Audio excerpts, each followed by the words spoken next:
You ever notice this? You tell yourself, okay, this is the year. I'm finally gonna save money. You start strong, you skip takeout, you cancel 2 subscriptions, you move $100 into savings. And then life happens. Car repair, birthday gift, random expense you didn't see coming. Suddenly that $100 is gone, and you're back at zero. And you sit there thinking, how is $5,000 so hard to save when people out here are investing $50,000 like it's normal? Look, if that's you, that's literally most people. Here's the thing. The first $5,000 isn't hard because you're bad with money. It's hard because you're fighting physics. And once you understand the math and psychology behind that, everything changes. The lie we're told about saving.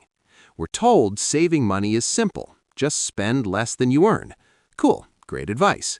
But according to the U.S. Federal Reserve, nearly 37% of Americans can't cover a $400 emergency without borrowing or selling something. That's not a discipline problem, that's a system problem.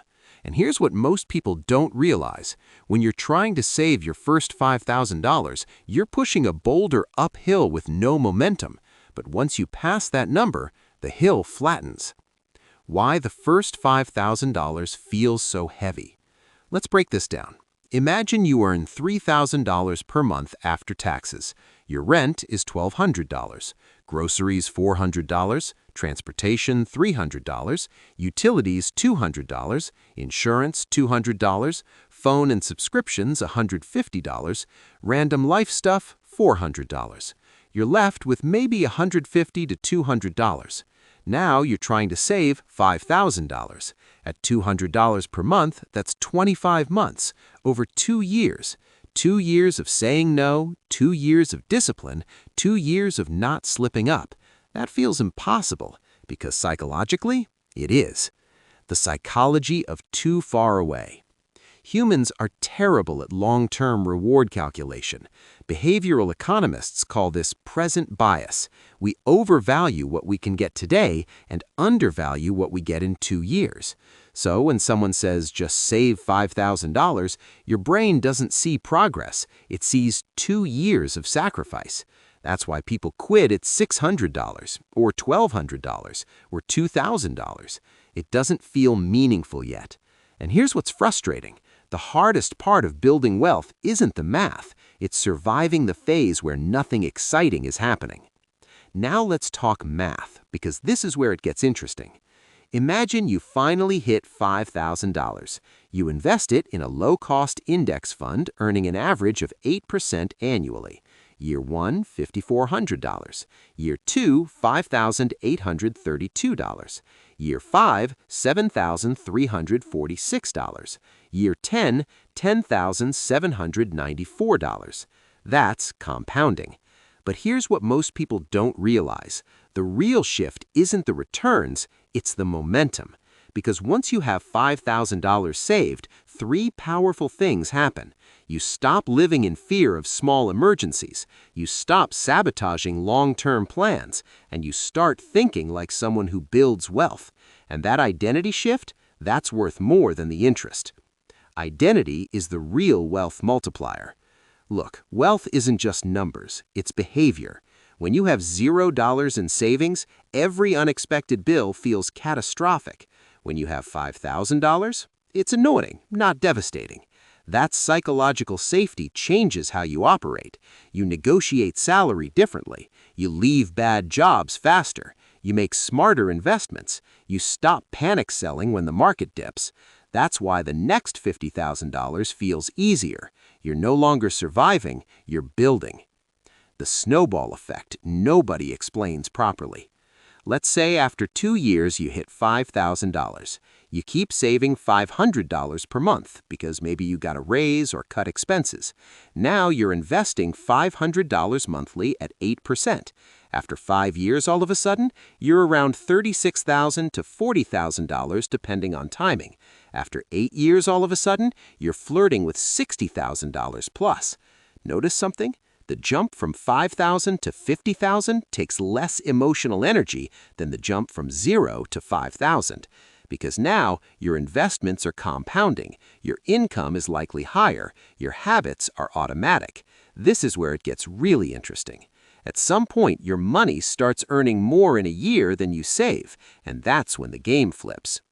Why broke feels expensive. Here's another uncomfortable truth.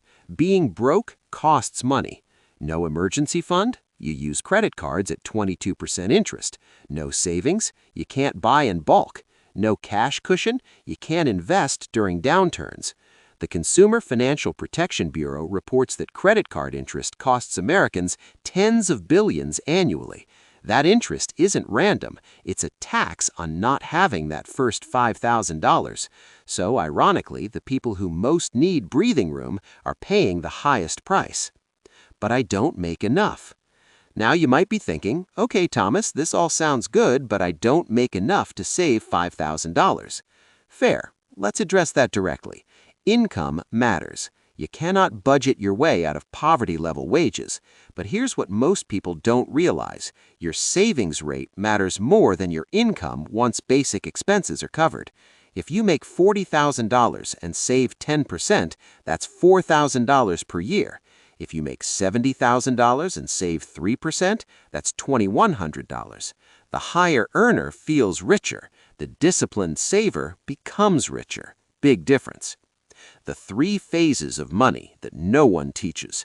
Phase 1, survival. Phase 2, stability. Phase 3, momentum. The first $5,000 moves you from survival to stability. The next $50,000 builds momentum, and momentum is addictive. When you see your account growing by $800 in a good market month without doing anything, you stop asking, can I save? You start asking, how fast can I scale this? That's the shift. Why most people never get past $3,000? Because they treat saving like a leftover activity. They save what's remaining, instead of building around savings first. Here's the formula. Income minus savings equals expenses, not the other way around. If you make $3,000 and you decide $400 goes to savings automatically, you adapt to $2,600. But if you try to save what's left, there's never anything left. Parkinson's law applies to money. Expenses expand to fill income. The practical plan to reach your first $5,000 faster. Let's get tactical.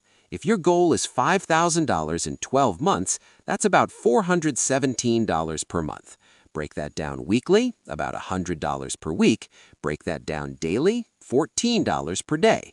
Suddenly, it's not $5,000, it's $14. Here's what I'd suggest. Automate $250 per month minimum. Increase income by at least $200 per month, freelance, overtime, skill-based work. Cut one recurring expense you won't miss in 6 months. Redirect windfalls straight to savings. And here's the key. Do not touch it. It's not for vacations. It's not for sneakers. It's your financial oxygen tank. The emotional breakthrough. I remember talking to someone who finally hit $5,000 after years of trying. They didn't celebrate with a purchase. They just said, I feel calm. That's it. Calm. And calm people make better decisions. They invest during crashes. They negotiate raises confidently. They think 5 years ahead instead of 5 days. That's why the next $50,000 feels different. You're no longer reacting to life. You're directing it. The compounding of confidence. Money compounds, but confidence compounds faster. Once you prove to yourself you can save $5,000, you stop seeing yourself as bad with money. You become someone who builds assets. And identity drives behavior. Behavior drives results. Results reinforce identity. That loop is unstoppable. The first $5,000 feels impossible because it's the steepest part of the climb. No momentum, no compounding, no identity shift yet, just discipline and friction. But once you crest that hill, the math starts helping you. Your habits are automatic, your fear decreases, and the next $50,000, it's not easy, but it's inevitable if you stay consistent. So here's my challenge to you. Stop obsessing over $50,000. Focus on the first $5,000. Break it into $14 per day, automate it, protect it, respect it. because that first $5,000, that's not just money, that's the moment you stop surviving and start building. If this helped you rethink money even a little, hit subscribe, because we don't just talk about getting rich here, we talk about building real financial freedom step by step, and I'll see you in the next one.